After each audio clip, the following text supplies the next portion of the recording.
If you want to know how you can change the wrist orientation of your Galaxy Fit 3, so in this video I will show you how you can do that. First of all, just swipe up and open the app drawer, and in the app drawer, just go to Settings.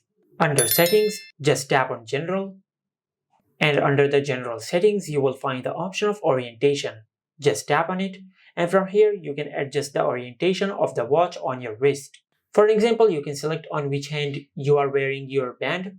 For example, if you're wearing on your left hand, you can select left, or you can select right if you're wearing it on your right hand. Also, you can select the bottom position. As you can see, the bottom position is currently on the right side on our band. But if you wear it like this, and if the button is on the left side, you can select left from here, and it will adjust the orientation automatically based on how are you wearing your band. Just like that.